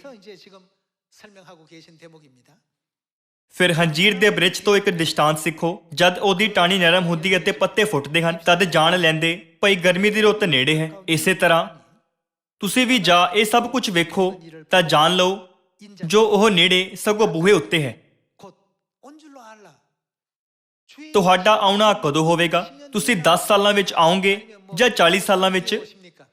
ਜਦੋਂ ਚੇਲੇ ਯਿਸੂ ਦੇ ਦੂਸਰੀ ਵਾਰ ਆਉਣ ਬਾਰੇ ਉਤਸੁਕ ਸੀ ਅਤੇ ਯਿਸੂ ਤੋਂ ਉਸ ਬਾਰੇ ਪੁੱਛਿਆ, ਫਿਰ ਉਹਨਾਂ ਨੇ ਉਹਨਾਂ ਨੂੰ ਦੂਸਰੀ ਵਾਰ ਆਉਣ ਦੀ ਨਿਸ਼ਾਨੀ ਅਤੇ ਜਗਤ ਦੇ ਅੰਤ ਦੀ ਨਿਸ਼ਾਨੀ ਬਾਰੇ ਦੱਸਣ ਲਈ ਹੰਜੀਰ ਦੇ ਬ੍ਰਿਛ ਦੇ ਦ੍ਰਿਸ਼ਟਾਂਤ ਦੀ ਵਿਆਖਿਆ ਕੀਤੀ। ਉਹ ਬੂਹੇ ਉੱਤੇ ਹੈ ਦਾ ਅਰਥ ਹੈ ਕਿ ਸਾਨੂੰ ਜਲਦੀ ਬੂਹਾ ਖੋਲ ਕੇ ਉਹਨਾਂ ਨੂੰ ਸਵੀਕਾਰ ਕਰਨ ਲਈ ਤਿਆਰ ਰਹਿਣਾ ਚਾਹੀਦਾ ਹੈ। ਫਿਰ ਇਸ ਦਾ ਮਤਲਬ ਕੀ ਹੈ 이것이 ਅਤੇ ਇਹ ਕਦੋਂ ਹੋਵੇਗਾ? 하고 언제냐는 것입니다. 우리 참 ਸਾਡੇ ਸੱਚੇ ਪਰਮੇਸ਼ਵਰ ਨੇ ਕਿਹਾ ਕਿ ਜਦੋਂ ਹੰਜੀਰ ਦੇ ਬ੍ਰਿਛ ਦੀ ਟਾਹਣੀ 이때 오시 ਨਰਮ ਹੁੰਦੀ ਅਤੇ ਪੱਤੇ ਫੁੱਟਦੇ ਹਨ, ਉਦੋਂ ਉਹ ਆਉਣਗੇ। ਜਦੋਂ ਅਸੀਂ ਇਸ ਦ੍ਰਿਸ਼ਟਾਂਤ ਨੂੰ ਸਹੀ ਤਰ੍ਹਾਂ ਸਮਝਾਂਗੇ, 줄 알면 ਫਿਰ ਭਾਵੇਂ ਹੀ ਲੋਕ ਕਹਿਣ, ਦੇਖੋ ਮਸੀਹ ਇੱਥੇ ਹੈ ਜਾਂ ਉੱਥੇ ਹੈ, ਅਸੀਂ ਨਹੀਂ ਭਰਮਾਏ ਜਾਵਾਂਗੇ। ਇਸ ਦੇ ਬਜਾਏ ਅਸੀਂ ਯਕੀਨਨ ਰੂਪ ਨਾਲ ਸੱਚੇ ਮਸੀਹ ਨੂੰ ਸਵੀਕਾਰ ਕਰਨ ਵਿੱਚ ਸਫਲ ਹੋਵਾਂਗੇ। ਸੱਚੇ ਮਸੀਹ ਨੂੰ ਸਵੀਕਾਰ ਕਰਨ ਲਈ ਸਾਨੂੰ ਹੰਜੀਰ ਦੇ ਬ੍ਰਿਛ ਬਾਰੇ ਅਧਿਐਨ ਕਰਨ ਦੀ ਜ਼ਰੂਰਤ ਹੈ। ਹੰਜੀਰ ਦਾ ਬ੍ਰਿਛ ਇਜ਼ਰਾਈਲ ਦੇਸ਼ ਨੂੰ ਜਾਂ ਇਜ਼ਰਾਈਲ ਦੇ ਲੋਕਾਂ ਨੂੰ ਦਰਸਾਉਂਦਾ ਹੈ। 하고 있습니다. ਜਿਵੇਂ ਕਿ ਤੁਸੀਂ ਪਹਿਲਾਂ ਤੋਂ ਜਾਣਦੇ ਹੋ, ਇਜ਼ਰਾਈਲ ਦੀ ਰਾਜਧਾਨੀ ਯਰੂਸ਼ਲਮ ਨੂੰ ਲਗਭਗ 68 ਈਸਵੀ ਵਿੱਚ ਰੋਮ ਦੇ ਜਨਰਲ ਵਾਸਪੇਸ਼ੀਅਨ ਨੇ ਘੇਰ ਲਿਆ ਸੀ। 군에 의해서 ਇਹ ਯਰੂਸ਼ਲਮ ਦੀ ਪਹਿਲੀ ਘੇਰਾਬੰਦੀ ਸੀ। ਕੀ ਇਹੀ ਕਾਰਨ ਨਾਲ ਯਿਸੂ ਨੇ ਇੱਕ ਵਾਰ ਰਾਹ ਉੱਤੇ ਚੱਲਦੇ ਹੋਏ ਇੱਕ ਹੰਜੀਰ ਦੇ ਬ੍ਰਿਛ ਨੂੰ ਸ਼ਰਾਪ ਨਹੀਂ ਦਿੱਤਾ, ਤਾਂ ਜੋ ਉਹ ਸਾਨੂੰ ਇਹ ਦੱਸ ਸਕਣ ਕਿ ਇਜ਼ਰਾਈਲ ਨਸ਼ਟ ਹੋ ਜਾਵੇਗਾ? 사건이 있었지 않습니까? ਯਿਸੂ ਨੇ ਕਿਹਾ, ਹੁਣ ਤੋਂ ਕੋਈ ਤੇਰਾ ਫਲ ਕਦੇ ਨਾ ਖਾਵੇ। ਤੜਕੇ ਜਦੋਂ ਚੇਲਿਆਂ ਨੇ ਹੰਜੀਰ ਦੇ ਬ੍ਰਿਛ ਨੂੰ ਦੇਖਿਆ, ਫਿਰ ਜਿਸ ਹੰਜੀਰ ਦੇ ਬ੍ਰਿਛ ਨੂੰ ਯਿਸੂ ਨੇ ਸ਼ਰਾਪ ਦਿੱਤਾ ਸੀ, ਉਹ ਸੁੱਕ ਗਿਆ ਸੀ। 죽었거든요. 이 성경 ਬਾਈਬਲ ਦੀਆਂ ਚਾਰੋਂ ਖੁਸ਼ਖਬਰੀ ਦੀਆਂ ਪੁਸਤਕਾਂ ਵਿੱਚ ਇਹ ਕਿਉਂ ਲਿਖਿਆ ਗਿਆ ਹੈ? ਲੋਕ ਜੋ ਯਿਸੂ ਦੇ ਹੰਜੀਰ ਦੇ ਬ੍ਰਿਛ ਨੂੰ ਸ਼ਰਾਪ ਦੇਣ ਦਾ ਕਾਰਨ ਨਹੀਂ ਜਾਣਦੇ, ਸਵਾਲ ਕਰਦੇ ਹਨ। ਬਾਈਬਲ ਕਹਿੰਦੀ ਹੈ ਕਿ ਹੰਜੀਰ ਦੇ ਫਲ ਦਾ ਸਮਾਂ ਨਹੀਂ ਸੀ, ਫਿਰ ਯਿਸੂ ਨੇ ਕਿਉਂ ਉਸ ਨੂੰ ਫਲ ਨਾ ਹੋਣ ਦੇ ਲਈ ਸ਼ਰਾਪ ਦਿੱਤਾ? ਅਜਿਹੀ ਘਟਨਾ ਹੋਣ ਕਰਕੇ 무화과 나무를 통해 ਯਿਸੂ ਨੇ ਆਪਣੇ ਚੇਲਿਆਂ ਨੂੰ ਇਜ਼ਰਾਈਲ ਦੇ ਭਵਿੱਖ ਬਾਰੇ ਹੰਜੀਰ ਦੇ ਬ੍ਰਿਛ ਦੇ ਦੁਆਰਾ ਵਿਹਾਰਕ ਸਬਕ ਦਿੱਤਾ। ਯਿਸੂ ਨੇ ਆਪਣੇ ਚੇਲਿਆਂ ਨੂੰ ਸਿੱਧਾ ਭਵਿੱਖਬਾਣੀ ਦੇ ਦੁਆਰਾ ਵੀ ਇਹ ਜਾਣਨ ਦਿੱਤਾ ਕਿ ਯਰੂਸ਼ਲਮ ਉੱਤੇ ਹੋਰ ਦੇਸ਼ ਦੁਆਰਾ ਹਮਲਾ ਕੀਤਾ ਜਾਵੇਗਾ। ਜਦੋਂ ਤੁਸੀਂ ਯਰੂਸ਼ਲਮ ਨੂੰ ਫੌਜਾਂ ਨਾਲ ਘਿਰਿਆ ਹੋਇਆ ਵੇਖੋ, ਫਿਰ ਬਿਨਾਂ ਝਿਜਕਦੇ ਹੋਏ ਸ਼ਹਿਰ ਤੋਂ ਭੱਜ ਜਾਣਾ। 도피해야 된단 말이죠. 그래서 ਜਨਰਲ ਵਾਸਪੇਸ਼ੀਅਨ ਨੇ 이제 로마 ਰੋਮਨ ਫੌਜ ਦੀ ਅਗਵਾਈ ਕੀਤੀ ਅਤੇ ਯਰੂਸ਼ਲਮ ਨੂੰ ਘੇਰ ਲਿਆ। 근데 ਇਸ ਦੌਰਾਨ ਰੋਮਨ ਸਮਰਾਟ ਨੈਰੋ ਨੇ ਰੋਮ ਨੂੰ ਸਾੜ ਦਿੱਤਾ। 결국은 방만 ਜਦੋਂ ਰੋਮੀ ਲੋਕਾਂ ਨੂੰ ਪਤਾ ਲੱਗਿਆ 이제 로마 ਕਿ ਨੈਰੋ ਨੇ ਸ਼ਹਿਰ ਨੂੰ ਸਾੜ ਦਿੱਤਾ ਹੈ, 없이 할 ਫਿਰ ਉਹ ਸਮਰਾਟ ਨੂੰ ਹਟਾਉਣ ਲਈ ਬਗਾਵਤ ਕਰਨ ਲੱਗੇ। ਸਮਰਾਟ ਨੈਰੋ ਨੇ ਆਤਮ ਹੱਤਿਆ ਕਰ ਲਈ। 게 되죠. ਸਮਰਾਟ ਨੈਰੋ ਦੀ ਮੌਤ ਤੋਂ ਬਾਅਦ 그래서 파샤 ਜਨਰਲ ਵਾਸਪੇਸ਼ੀਅਨ ਨੇ 을 ਆਪਣੀ ਫੌਜ ਨੂੰ ਵਾਪਸ ਲਿਆ, ਜਿਨ੍ਹਾਂ ਨੇ ਯਰੂਸ਼ਲਮ ਨੂੰ ਘੇਰਿਆ ਹੋਇਆ ਸੀ, ਅਤੇ ਬਗਾਵਤ ਨੂੰ ਸ਼ਾਂਤ ਕਰਨ ਲਈ ਰੋਮ ਵਾਪਸ ਚਲਿਆ ਗਿਆ। 로마로 ਜਦੋਂ ਜਨਰਲ ਵਾਸਪੇਸ਼ੀਅਨ 70 ਈਸਵੀ ਵਿੱਚ ਰੋਮ ਵਾਪਸ ਗਿਆ, ਫਿਰ ਉਸਨੇ ਬਗਾਵਤ ਨੂੰ ਸ਼ਾਂਤ ਕੀਤਾ ਅਤੇ ਸਮਰਾਟ ਬਣ ਗਿਆ। 70 ਈਸਵੀ ਵਿੱਚ 그의 ਉਸਨੇ ਆਪਣੇ ਪੁੱਤਰ ਜਨਰਲ ਟਾਈਟਸ ਨੂੰ ਦੂਸਰੀ ਵਾਰ ਯਰੂਸ਼ਲਮ ਨੂੰ ਘੇਰਾ ਪਾਉਣ ਅਤੇ 두 번째 이제 ਉਸ ਨੂੰ ਜਿੱਤਣ ਲਈ ਭੇਜਿਆ। 예수 ਜਿਨ੍ਹਾਂ ਨੇ ਯਿਸੂ ਦੀ ਭਵਿੱਖਬਾਣੀ ਉੱਤੇ ਧਿਆਨ ਦਿੱਤਾ ਸੀ, ਉਹਨਾਂ ਨੇ ਮਹਿਸੂਸ ਕੀਤਾ ਕਿ ਜਿਸ ਸਮੇਂ ਰੋਮਨ ਫੌਜ ਨੇ ਆਪਣੀ ਫੌਜ ਵਾਪਸ ਲਈ ਸੀ, ਜਦੋਂ ਯਿਸੂ ਨੇ ਉਹਨਾਂ ਨੂੰ ਸ਼ਹਿਰ ਤੋਂ ਭੱਜਣ ਲਈ ਕਿਹਾ ਸੀ। 그때구나 말이에요. 그래서 ਇਸ ਲਈ ਉਹ ਵੇਲਾ ਨਾਮ ਦੇ ਇੱਕ ਦੂਰ ਸ਼ਹਿਰ ਵਿੱਚ ਭੱਜ ਗਏ ਅਤੇ ਉਹਨਾਂ ਵਿੱਚੋਂ ਕੋਈ ਵੀ ਮਾਰਿਆ ਨਹੀਂ ਗਿਆ। ਉਹ ਉਹੀ ਸਮਾਂ ਸੀ, ਪਰ ਜੋ ਲੋਕ ਯਿਸੂ ਤੇ ਵਿਸ਼ਵਾਸ ਨਹੀਂ ਕਰਦੇ ਸੀ, ਉਹ ਇਹ ਸੋਚ ਕੇ ਸ਼ਹਿਰ ਵਿੱਚ ਰਹੇ, ਲੋਕ ਰੋਮ ਨੂੰ ਕਿੰਨਾ ਵੀ ਸ਼ਕਤੀਸ਼ਾਲੀ ਕਿਉਂ ਨਾ ਕਹਿਣ, ਰੋਮ ਇਜ਼ਰਾਈਲ ਦੀ ਫੌਜ ਤੋਂ ਜਿੱਤ ਨਹੀਂ ਸਕਦਾ। ਇਸ ਲਈ ਉਸਨੇ ਆਪਣੀ ਫੌਜ ਵਾਪਸ ਲੈ ਲਈ। ਇਸ ਕਾਰਨ ਕਰਕੇ ਇਹ ਸਭ ਲੋਕ ਸ਼ਹਿਰ ਵਿੱਚ ਰਹੇ ਅਤੇ ਉਹ ਜੋ ਯਿਸੂ ਉੱਤੇ ਵਿਸ਼ਵਾਸ ਕਰਦੇ ਸੀ, ਫੇਲਾ ਵਿੱਚ ਭੱਜ ਗਏ। 도피를 했습니다. 주 ਅਪ੍ਰੈਲ 70 ਈਸਵੀ ਵਿੱਚ 4월에 이제 ਜਦੋਂ ਰੋਮਨ ਫੌਜ ਨੇ ਯਰੂਸ਼ਲਮ ਸ਼ਹਿਰ ਨੂੰ ਘੇਰ ਲਿਆ 포위하고 있으니까 ਅਤੇ ਉਸ ਉੱਤੇ ਹਮਲਾ ਕੀਤਾ, ਫਿਰ ਸ਼ਹਿਰ ਦੇ ਅੰਦਰ ਦੇ ਲੋਕ ਘਬਰਾ ਗਏ, ਕਿਉਂਕਿ ਯਰੂਸ਼ਲਮ ਸ਼ਹਿਰ ਵਿੱਚ ਭੋਜਨ ਵਸਤਾਂ ਮੁਹੱਈਆ ਕਰਵਾਉਣ ਦਾ ਰਸਤਾ ਬੰਦ ਕਰ ਦਿੱਤਾ ਗਿਆ ਸੀ। ਅੰਤ ਵਿੱਚ 11 ਲੱਖ ਲੋਕ ਮਾਰੇ ਗਏ ਅਤੇ 97,000 ਲੋਕਾਂ ਨੂੰ ਕੈਦੀ ਬਣਾ ਲਿਆ ਗਿਆ। 나는 이런 어떤 내용으로 ਇਜ਼ਰਾਈਲ ਦੇਸ਼ ਇਤਿਹਾਸ ਤੋਂ ਅਲੋਪ ਹੋ ਗਿਆ। ਯਿਸੂ ਨੇ ਹੰਜੀਰ ਦੇ ਬ੍ਰਿਛ ਦੇ ਦੁਆਰਾ ਇਜ਼ਰਾਈਲ ਦੇ ਨਾਸ਼ ਦੀ ਭਵਿੱਖਬਾਣੀ ਕੀਤੀ ਸੀ। ਉਹਨਾਂ ਨੇ ਸਾਨੂੰ ਦੱਸਿਆ ਕਿ ਮਨੁੱਖ ਦੇ ਪੁੱਤਰ ਦੇ ਆਉਣ ਦਾ ਸਮਾਂ ਉਹ ਹੋਵੇਗਾ ਜਦੋਂ ਨਸ਼ਟ ਹੋਇਆ ਹੰਜੀਰ ਦਾ ਬ੍ਰਿਛ ਦੁਬਾਰਾ ਜਿਉਂਦਾ ਹੋ ਜਾਵੇਗਾ। 메말라 버렸던 무화과 나무라는 것은 ਯੀਸ਼ੂ ਨੇ ਭਵਿੱਖਬਾਣੀ ਕੀਤੀ ਸੀ ਕਿ ਹੰਜੀਰ ਦੇ ਬ੍ਰਿਛ ਦੇ ਸੁੱਕ ਜਾਣ ਤੇ ਇਜ਼ਰਾਈਲੀ ਆਪਣੀ ਸੁਤੰਤਰਤਾ ਅਤੇ ਦੇਸ਼ ਗਵਾ ਦੇਣਗੇ ਅਤੇ ਉਹਨਾਂ ਨੇ ਕਹਿੰਦੇ ਹੋਏ ਜਦੋਂ ਉਸ ਦੀ ਟਾਹਣੀ ਨਰਮ ਹੋ ਜਾਵੇ ਅਤੇ ਪੱਤੇ ਫੁੱਟਣ ਲੱਗਣ 이스라엘의 ਫਿਰ ਤੁਸੀਂ ਜਾਣ ਲਿਓ ਕਿ ਮਨੁੱਖ ਦਾ ਪੁੱਤਰ ਬੂਹੇ ਉੱਤੇ ਹੀ ਹੈ। ਸਾਨੂੰ ਦੱਸਿਆ 것을 보면 ਕਿ ਇਜ਼ਰਾਈਲ ਆਪਣੀ ਗਵਾਚੀ ਹੋਈ ਸੁਤੰਤਰਤਾ ਨੂੰ ਦੁਬਾਰਾ ਪ੍ਰਾਪਤ ਕਰੇਗਾ। ਇਜ਼ਰਾਈਲ ਦੇ ਇਤਿਹਾਸ ਤੋਂ ਤੁਸੀਂ ਸਾਰੇ ਚੰਗੀ ਤਰ੍ਹਾਂ ਜਾਣੂ ਹੋ। 역사입니다. 70 ਈਸਵੀ ਵਿੱਚ ਇਜ਼ਰਾਈਲੀਆਂ ਨੇ ਆਪਣੇ ਦੇਸ਼ ਨੂੰ ਗਵਾ ਦਿੱਤਾ 1900년 ਅਤੇ ਲਗਭਗ 1900 ਸਾਲਾਂ ਤੋਂ ਰਾਜ ਰਹਿਤ ਹੋ ਕੇ ਪੂਰੀ ਦੁਨੀਆ ਵਿੱਚ ਆਵਾਰਾ ਘੁੰਮਦੇ ਰਹੇ। 생활을 했습니다. ਇਸ ਤੋਂ ਇਲਾਵਾ 2차 세계 ਕਿ ਹਰ ਕੋਈ ਨਹੀਂ ਜਾਣਦਾ 독일 나치 ਕਿ ਦੂਸਰੇ ਵਿਸ਼ਵ ਯੁੱਧ ਦੇ ਦੌਰਾਨ ਹੋਲੋਕਾਸਟ ਵਿੱਚ ਜਰਮਨ 살상했다는 그 역사 ਨਾਜ਼ਰੀਆ ਦੁਆਰਾ 6 ਲੱਖ ਯਹੂਦੀ ਲੋਕਾਂ ਨੂੰ ਮਾਰਿਆ ਗਿਆ ਸੀ। ਹਾਲਾਂਕਿ ਇਜ਼ਰਾਈਲ ਨੇ 14 ਮਈ 1948 ਨੂੰ ਆਪਣੀ ਸੁਤੰਤਰਤਾ ਦੁਆਰਾ ਪ੍ਰਾਪਤ ਕੀਤੀ। 무려 ਇਜ਼ਰਾਈਲ ਦੀ ਧਰਤੀ ਜੋ 1000 ਸਾਲਾਂ ਤੋਂ ਵੱਧ ਸਮੇਂ ਤੱਕ 이미 ਦੂਸਰੀਆਂ ਕੌਮਾਂ ਕੋਲ ਸੀ, 이스라엘 땅이 ਇਜ਼ਰਾਈਲੀਆਂ ਨੂੰ ਵਾਪਸ ਕਰ ਦਿੱਤੀ ਗਈ। 되돌려진다는 것. ਜੇਕਰ ਇਸ ਦੇ ਬਾਰੇ ਭਵਿੱਖਬਾਣੀ ਨਹੀਂ ਕੀਤੀ ਗਈ ਹੁੰਦੀ 전이 아니면 ਫਿਰ ਇਹ ਅਸੰਭਵ ਹੁੰਦਾ। ਉਦਾਹਰਨ ਲਈ ਪ੍ਰਾਚੀਨ ਕੋਰੀਆ ਵਿੱਚ ਗਵਾਂ ਗੈਟੋ ਮਹਾਨ ਨਾਮਕ ਦਾ ਇੱਕ ਰਾਜਾ ਸੀ ਜਿਹੜਾ ਮਨਚੂਰੀਆ ਉੱਤੇ ਰਾਜ ਕਰਦਾ ਸੀ ਜੋ ਹੁਣ ਚੀਨ ਦਾ ਖੇਤਰ ਹੈ। ਕੀ ਹੋਵੇਗਾ ਜੇਕਰ ਕੋਰੀਆ ਚੀਨੀ ਸਰਕਾਰ ਤੋਂ ਮਨਚੂਰੀਆ ਨੂੰ ਵਾਪਸ ਲੈਣ ਦੀ ਮੰਗ ਕਰੇ? ਚੀਨ ਇਸ ਨੂੰ ਕਦੇ ਵਾਪਸ ਨਹੀਂ ਦੇਵੇਗਾ। ਜਿਸ ਦੀ ਭਵਿੱਖਬਾਣੀ ਨਹੀਂ ਕੀਤੀ ਗਈ ਉਹ ਕਦੇ ਵੀ ਨਹੀਂ ਹੋ ਸਕਦਾ। ਇਜ਼ਰਾਈਲ ਦੇ ਦੁਆਰਾ ਸਥਾਪਿਤ ਹੋਣ ਤੇ ਕੌਣ ਪ੍ਰਗਟ ਹੋਣਗੇ? ਜਦੋਂ ਇਜ਼ਰਾਈਲ ਨੂੰ ਦੁਬਾਰਾ ਸਥਾਪਿਤ ਕੀਤਾ ਜਾਵੇਗਾ ਫਿਰ ਦੂਸਰੀ ਵਾਰ ਆਉਣ ਵਾਲੇ ਮਸੀਹ ਰਾਜਾ ਦਾਊਦ ਦੇ ਆਉਣ ਦੀ ਭਵਿੱਖਬਾਣੀ ਕੀਤੀ ਗਈ ਹੈ। ਇਸ ਲਈ ਜਦੋਂ ਇਜ਼ਰਾਈਲ ਆਪਣੀ ਗਵਾਚੀ ਸੁਤੰਤਰਤਾ ਦੁਬਾਰਾ ਪ੍ਰਾਪਤ ਕਰੇਗਾ ਤਦ ਮਸੀਹ ਦੂਸਰੀ ਵਾਰ ਆਉਣਗੇ, ਬਪਤਿਸਮਾ ਲੈਣਗੇ ਅਤੇ ਖੁਸ਼ਖਬਰੀ ਦੇ ਬੂਹੇ ਨੂੰ ਖੋਲਣਗੇ। ਯੀਸ਼ੂ ਨੇ ਕਿਹਾ, ਜਦੋਂ ਤੁਸੀਂ ਦੇਖਦੇ ਹੋ ਕਿ ਹੰਜੀਰ ਦੇ ਬ੍ਰਿਛ ਦੀ ਟਾਹਣੀ ਨਰਮ ਹੋ ਜਾਂਦੀ ਹੈ ਅਤੇ ਪੱਤੇ ਫੁੱਟਦੇ ਹਨ, ਉਦੋਂ ਇਹ ਨਿਸ਼ਾਨੀ ਹੈ ਕਿ ਮੈਂ ਧਰਤੀ ਉੱਤੇ ਦੂਸਰੀ ਵਾਰ ਆ ਕੇ ਖੁਸ਼ਖਬਰੀ ਦਾ ਕੰਮ ਸ਼ੁਰੂ ਕਰਦਾ ਹਾਂ। ਪ੍ਰਕਾਸ਼ ਦੀ ਪੋਥੀ ਅਧਿਆਇ 3 ਵਿੱਚ ਪਰਮੇਸ਼ਵਰ ਨੇ ਕਿਹਾ, ਵੇਖ ਮੈਂ ਬੂਹੇ ਉੱਤੇ ਖਲੋਤਾ ਅਤੇ ਖੜਕਾਉਂਦਾ ਹਾਂ। ਜੇਕਰ ਕੋਈ ਬੂਹਾ ਖੋਲ ਦੇਵੇ ਫਿਰ ਮੈਂ ਉਹਦੇ ਕੋਲ ਅੰਦਰ ਜਾਵਾਂਗਾ ਅਤੇ ਉਹਦੇ ਨਾਲ ਪ੍ਰਸ਼ਾਦ ਛਕਾਂਗਾ ਅਤੇ ਉਹ ਮੇਰੇ ਨਾਲ ਛਕੇਗਾ। ਉਸ ਸਾਲ ਜਦੋਂ ਬੂਹਾ ਖੋਲਿਆ ਗਿਆ 1948 ਸੀ, ਜਦੋਂ ਹੰਜੀਰ ਦੇ ਬ੍ਰਿਛ ਦੀ ਟਾਹਣੀ ਨਰਮ ਹੋ ਗਈ ਅਤੇ ਉਸ ਦੇ ਵਿੱਚੋਂ ਪੱਤੇ ਫੁੱਟੇ। ਇਹ ਉਹੀ ਸਮਾਂ ਸੀ ਜਦੋਂ ਭਵਿੱਖਬਾਣੀ ਦੇ ਅਨੁਸਾਰ ਰਾਜਾ ਦਾਊਦ ਦੂਸਰੀ ਵਾਰ ਆਏ। ਸਿਰਫ ਰਾਜਾ ਦਾਊਦ ਹੋਣ ਦੀ ਘੋਸ਼ਣਾ ਕਰਨ ਨਾਲ ਕੋਈ ਵੀ ਦੂਸਰੀ ਵਾਰ ਆਉਣ ਵਾਲਾ ਮਸੀਹ ਨਹੀਂ ਹੋ ਸਕਦਾ। ਕੀ ਅਜਿਹੀ ਕੋਈ ਨਿਸ਼ਾਨੀ ਨਹੀਂ ਹੋਣੀ ਚਾਹੀਦੀ ਜਿਸ ਤੋਂ ਅਸੀਂ ਰਾਜਾ ਦਾਊਦ ਨੂੰ ਪਹਿਚਾਣ ਸਕੀਏ? ਭਰਾਵੋ ਅਤੇ ਭੈਣੋ, ਅਸੀਂ ਬਿਨਾਂ ਕਿਸੇ ਸਬੂਤ ਦੇ ਇਹ ਪ੍ਰਚਾਰ ਨਹੀਂ ਕਰਦੇ ਕਿ ਪਿਤਾ ਆਨਸੰਗ ਹੋਂਗ ਜੀ ਪਰਮੇਸ਼ਵਰ ਹਨ। ਕਿ ਬਾਈਬਲ ਵਿੱਚ ਨਬੀਆਂ ਦੀ ਗਵਾਹੀ ਨਹੀਂ ਹੋਣੀ ਚਾਹੀਦੀ? 되지 않습니까? 그럼 ਕਿਉਂਕਿ ਯੀਸ਼ੂ ਨੇ ਆਪਣੇ ਪਹਿਲੀ ਵਾਰ ਆਉਣ ਤੇ ਸਿਰਫ 3 ਸਾਲਾਂ ਤੱਕ ਖੁਸ਼ਖਬਰੀ ਦਾ ਪ੍ਰਚਾਰ ਕੀਤਾ। ਉਹਨਾਂ ਨੂੰ ਬਾਕੀ 37 ਸਾਲਾਂ ਨੂੰ ਆਪਣੇ ਦੂਸਰੀ ਵਾਰ ਆਉਣ ਤੇ ਪੂਰਾ ਕਰਨਾ ਚਾਹੀਦਾ ਹੈ। ਜਦੋਂ ਤੁਸੀਂ 1948 ਵਿੱਚ 37 ਸਾਲਾਂ ਨੂੰ ਜੋੜਦੇ ਹੋ ਫਿਰ ਕਿਹੜਾ ਸਾਲ ਮਿਲਦਾ ਹੈ? ਕੀ ਇਹ ਸਾਲ 1985 ਨਹੀਂ? 1985 ਵਿੱਚ ਕੀ ਹੋਇਆ? 벌어졌는가? 미가 ਆਓ ਅਸੀਂ ਮੀਕਾ ਅਧਿਆਇ 4 ਵਚਨ 1 ਨੂੰ ਦੇਖੀਏ। 말리 ਆਖਰੀ ਦਿਨਾਂ ਵਿੱਚ ਇਹ ਹੋਵੇਗਾ ਕਿ ਯਹੋਵਾ ਦੇ ਭਵਨ ਦਾ ਪਰਵਤ ਪਹਾੜਾਂ ਦੇ ਸਿਰ ਤੇ ਕਾਇਮ ਕੀਤਾ ਜਾਵੇਗਾ ਅਤੇ ਉਹ ਪਹਾੜੀਆਂ ਤੋਂ ਉੱਚਾ ਕੀਤਾ ਜਾਵੇਗਾ ਅਤੇ ਉਮਤਾਂ ਉਸ ਦੇ ਵੱਲ ਵਗਣਗੀਆਂ। ਬਹੁਤੀਆਂ ਕੌਮਾਂ ਆਉਣਗੀਆਂ ਅਤੇ ਆਖਣਗੀਆਂ, ਆਓ ਅਸੀਂ ਯਹੋਵਾ ਦੇ ਪਰਵਤ ਉੱਤੇ ਯਾਕੂਬ ਦੇ ਪਰਮੇਸ਼ਵਰ ਦੇ ਭਵਨ ਨੂੰ ਚੜ੍ਹੀਏ।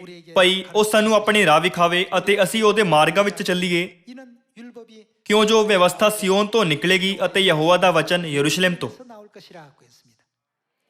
ਆਖਰੀ ਦਿਨਾਂ ਵਿੱਚ ਕੀ ਹੋਣ ਦੀ ਭਵਿੱਖਬਾਣੀ ਕੀਤੀ ਗਈ ਹੈ? ਪਰਮੇਸ਼ਵਰ ਖੁਦ ਇਸ ਧਰਤੀ ਉੱਤੇ ਆਉਣਗੇ ਅਤੇ ਸਿਯੋਨ ਵਿੱਚ ਵਿਵਸਥਾ ਦੀ ਘੋਸ਼ਣਾ ਕਰਨਗੇ। ਆਓ ਅਸੀਂ ਵਚਨ 6 ਦੇ ਦੁਆਰਾ ਦੇਖੀਏ ਕਿ ਅੰਤ ਦੇ ਦਿਨਾਂ ਵਿੱਚ ਕੀ ਹੋਵੇਗਾ। ਉਸ ਦਿਨ ਯਹੋਵਾ ਦਾ ਵਾਕ ਹੈ, ਮੈਂ ਲੰਗਿਆਂ ਨੂੰ ਇਕੱਠਾ ਕਰਾਂਗਾ ਅਤੇ ਕੱਢੇ ਹੋਇਆਂ ਨੂੰ ਜਮ੍ਹਾਂ ਕਰਾਂਗਾ। ਨਾਲੇ ਉਹਨਾਂ ਨੂੰ ਜਿਨ੍ਹਾਂ ਨੂੰ ਮੈਂ ਦੁਖੀ ਕੀਤਾ 저는 자로 ਮੈਂ ਲੰਗਿਆਂ ਨੂੰ ਇੱਕ ਬਕੀਆ ਬਣਾ ਦਿਆਂਗਾ ਅਤੇ ਦੂਰ ਕੱਢੇ ਹੋਇਆਂ ਨੂੰ ਇੱਕ ਤਕੜੀ ਕੌਮ ਅਤੇ ਯਹੋਵਾ ਸਿਯੋਨ ਪਹਾੜ ਵਿੱਚ ਉਹਨਾਂ ਉੱਤੇ ਰਾਜ ਕਰੇਗਾ। ਹਾਂ, ਹੁਣ ਤੋਂ ਲੈ ਕੇ ਸਦਾ ਤੀਕ ਤੂੰ ਹੇ ਐਦਰ ਦੇ ਬੁਰਜ, ਸਿਯੋਨ ਦੀ ਧੀ ਦੇ ਪਰਵਤ, ਤੇਰੇ ਕੋਲ ਉਹ ਆਵੇਗੀ। ਹਾਂ, ਪਹਿਲੀ ਹਕੂਮਤ ਯਰੂਸ਼ਲਮ ਦੀ ਧੀ ਦੀ ਪਾਤਸ਼ਾਹੀ ਆਵੇਗੀ। ਹੁਣ ਤੂੰ ਕਿਉਂ ਚਿল্ਲਾਉਂਦੀ ਹੈ ਕਿ ਤੇਰੇ ਵਿੱਚ ਕੋਈ ਪਾਤਸ਼ਾਹ ਨਹੀਂ? ਸਾਡੇ ਕੋਲ ਕੌਣ ਨਹੀਂ ਹੈ? ਸਿਯੋਨ ਦਾ ਰਾਜਾ, ਰਾਜਿਆਂ ਦਾ ਰਾਜਾ, ਉਹ ਸਾਡੇ ਪਰਮੇਸ਼ਵਰ ਹਨ। ਕਿ ਤੇਰਾ ਸਲਾਹਕਾਰ ਨਾਸ਼ ਹੋ ਗਿਆ? ਕਿ ਜੰਨਣ ਵਾਲੀ ਵਾਂਗੂ ਕਿਹੜਾ ਤੈਨੂੰ ਲੱਗੀਆਂ? ਯਸ਼ਾਇਆ ਅਧਿਆਇ 9 ਵਚਨ 6 ਵਿੱਚ ਇਹ ਲਿਖਿਆ ਹੈ, ਸਾਡੇ ਲਈ ਤਾਂ ਇੱਕ ਬਾਲਕ ਜੰਮਿਆ ਅਤੇ ਸਾਨੂੰ ਇੱਕ ਪੁੱਤਰ ਬਖਸ਼ਿਆ ਗਿਆ। ਰਾਜ ਉਹਦੇ ਮੋਢੇ ਉੱਤੇ ਹੋਵੇਗਾ ਅਤੇ ਉਹਦਾ ਨਾਮ, ਉਸ ਦਾ ਨਾਮ ਕੀ ਹੋਵੇਗਾ? ਇਹ ਉਹ ਸੱਦਿਆ ਜਾਵੇਗਾ ਅਚਰਜ, ਸਲਾਹੂ, ਸ਼ਕਤੀਮਾਨ ਪਰਮੇਸ਼ਵਰ, ਅਨਾਦਿ ਪਿਤਾ, ਸ਼ਾਂਤੀ ਦਾ ਰਾਜਕੁਮਾਰ। ਲਿਖਿਆ ਹੈ ਕਿ ਪਰਮੇਸ਼ਵਰ ਜੋ ਸਲਾਹਕਾਰ ਹੈ ਨਾਸ ਹੋ ਗਿਆ ਹੈ। 어디에서 ਇਹ ਕਿੱਥੋਂ ਹੋਵੇਗਾ? 시온 ਇਹ ਸਿਯੋਨ ਵਿੱਚ ਹੋਵੇਗਾ। ਯਿਸੂ 1918 ਵਿੱਚ ਦੁਬਾਰਾ ਇਸ ਧਰਤੀ ਉੱਤੇ ਆਏ 1948 ਵਿੱਚ ਜਦੋਂ ਉਹ 30 ਸਾਲ ਦੇ ਸੀ ਉਦੋਂ ਉਹਨਾਂ ਨੇ ਭਵਿੱਖਬਾਣੀ ਦੇ ਅਨੁਸਾਰ ਬਪਤਿਸਮਾ ਲਿਆ 다윗의 ਅਤੇ ਉਹ 1985 ਵਿੱਚ ਦਾਊਦ ਦੇ ਸਿੰਘਾਸਨ ਦੀ ਭਵਿੱਖਬਾਣੀ ਦੇ ਬਾਕੀ 37 ਸਾਲਾਂ ਨੂੰ ਪੂਰਾ ਕਰਕੇ ਸਵਰਗ ਚਲੇ ਗਏ। ਇਹ ਲਿਖਿਆ ਹੈ ਕਿ ਤੇਰੇ ਵਿੱਚ ਕੋਈ ਪਾਤਸ਼ਾਹ ਨਹੀਂ ਰਿਹਾ, ਕਿ ਤੇਰਾ ਸਲਾਹਕਾਰ ਨਾਸ ਹੋ ਗਿਆ। ਪਿਤਾ ਜੀ ਦੇ ਸਵਰਗ ਜਾਣ ਤੋਂ 4 ਸਾਲ ਪਹਿਲਾਂ ਇੱਕ ਹਫ਼ਤਾਵਾਰੀ ਧਰਮ ਪੱਤਰਿਕਾ ਨੇ ਪਿਤਾ ਜੀ ਦੇ ਨਾਲ ਇੰਟਰਵਿਊ ਦਾ ਲੇਖ ਪ੍ਰਕਾਸ਼ਿਤ ਕੀਤਾ। ਪਿਤਾ ਜੀ ਨੇ ਕਿਹਾ ਦੂਸਰੀ ਵਾਰ ਆਉਣ ਵਾਲੇ ਮਸੀਹ ਨੂੰ ਦਾਊਦ ਦੇ ਸਿੰਘਾਸਨ ਦੇ ਅਨੁਸਾਰ 37 ਸਾਲ ਤੱਕ ਖੁਸ਼ਖਬਰੀ ਦਾ ਪ੍ਰਚਾਰ ਕਰਨ ਤੋਂ ਬਾਅਦ ਮਰਨਾ ਚਾਹੀਦਾ ਹੈ। 이렇게 말씀을 하고 있습니다.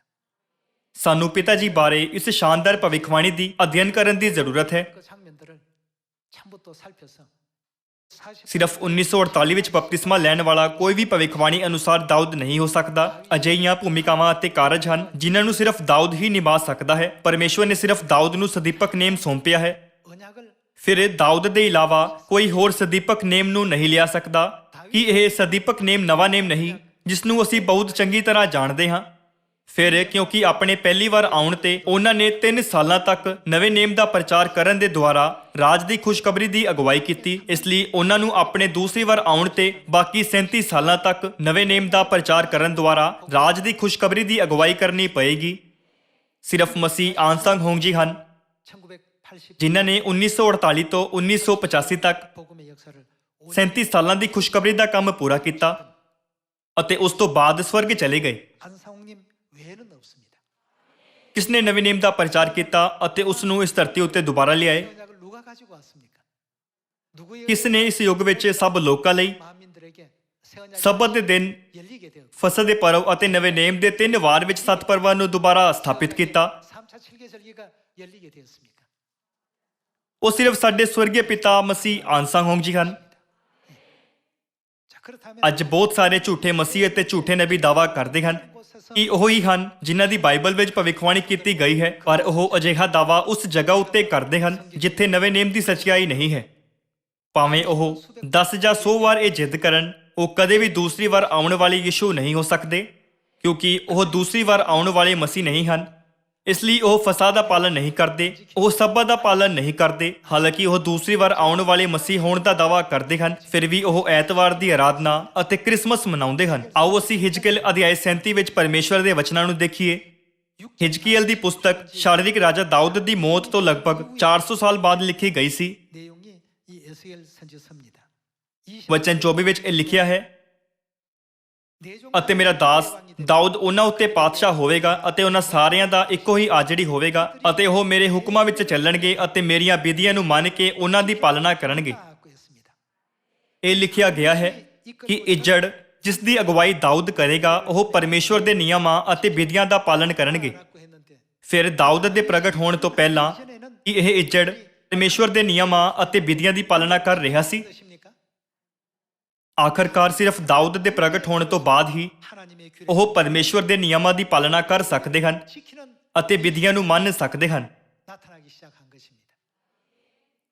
ਇਹ ਵੀ ਲਿਖਿਆ ਹੈ ਕਿ ਸਿਰਫ ਦਾਊਦ ਹੀ ਬਾਈਬਲ ਨੂੰ ਖੋਲ ਸਕਦਾ ਹੈ। 외에는 없단 말이죠. ਹਿਜਕੀਏਲ ਅਧਿਆਇ 37 ਪੜ੍ਹਨ ਦੇ ਦੁਆਰਾ ਅਸੀਂ ਸਮਝ ਸਕਦੇ ਹਾਂ ਕਿ ਪਰਮੇਸ਼ਵਰ ਦੇ ਲੋਕ ਸਿਰਫ ਦਾਊਦ ਦੇ ਪ੍ਰਗਟ ਹੋਣ ਤੋਂ ਬਾਅਦ ਹੀ ਪਰਮੇਸ਼ਵਰ ਦੇ ਨਿਯਮਾਂ ਅਤੇ ਵਿਧੀਆਂ ਦੀ ਪਾਲਣਾ ਕਰ ਸਕਦੇ ਹਨ, ਉਸ ਤੋਂ ਪਹਿਲਾਂ ਨਹੀਂ। ਵਚਨ 25, ਉਹ ਉਸ ਦੇਸ਼ ਵਿੱਚ ਜਿਹੜਾ ਮੈਂ ਆਪਣੇ ਦਾਸ ਯਾਕੂਬ ਨੂੰ ਦਿੱਤਾ ਸੀ ਜਿਸ ਵਿੱਚ ਤੁਹਾਡੇ ਪਿਓ ਦਾਦੇ ਵਸਦੇ ਸਨ ਵਸਣਗੇ ਅਤੇ ਉਹ ਅਤੇ ਉਹਨਾਂ ਦੀ ਸੰਤਾਨ ਅਤੇ ਉਹਨਾਂ ਦੀ ਸੰਤਾਨ ਦੀ ਸੰਤਾਨ ਸਦਾ ਤਿੱਕਰ ਉਸ ਵਿੱਚ ਸਦਾ ਲਈ ਵਸਣਗੇ ਅਤੇ ਮੇਰਾ ਦਾਸ ਦਾਊਦ ਸਦਾ ਲਈ ਉਹਨਾਂ ਦਾ ਰਾਜਕੁਮਾਰ ਹੋਵੇਗਾ 이야기 되게 하고 ਅਤੇ ਮੈਂ ਉਹਨਾਂ ਦੇ ਨਾਲ ਸ਼ਾਂਤੀ ਦਾ ਨੇਮ ਅਰਥਾਤ ਸਦਾ ਦਾ ਨੇਮ ਬੰਨਾਂਗਾ ਅਤੇ ਮੈਂ ਉਹਨਾਂ ਨੂੰ ਵਸਾਵਾਂਗਾ ਅਤੇ ਉਹਨਾਂ ਨੂੰ ਵਧਾਵਾਂਗਾ ਅਤੇ ਉਹਨਾਂ ਦੇ ਵਿਚਕਾਰ ਆਪਣੇ ਪਵਿੱਤਰ ਅਸਥਾਨ ਨੂੰ ਸਦਾ ਲਈ ਕਾਇਮ ਕਰਾਂਗਾ। ਜੇਕਰ ਪਿਤਾ ਜੀ ਇਸ ਧਰਤੀ ਉੱਤੇ ਨਾ ਆਏ ਹੁੰਦੇ ਅਤੇ ਪਰਮੇਸ਼ਵਰ ਦੇ ਨਿਯਮਾਂ, ਵਿਧੀਆਂ ਅਤੇ ਨਵੇਂ ਨੇਮ ਦੇ ਸਭ ਹੁਕਮਾਂ ਨੂੰ ਨਾ ਸਿਖਾਇਆ ਹੁੰਦਾ, ਫਿਰ ਕੀ ਅਸੀਂ ਸਬਤ ਦਾ ਦਿਨ, ਫਸਾ, ਪਰਵਾਂ, ਪਿਤਾ ਪਰਮੇਸ਼ਵਰ ਅਤੇ ਮਾਤਾ ਪਰਮੇਸ਼ਵਰ ਨੂੰ ਜਾਣ ਪਾਉਂਦੇ?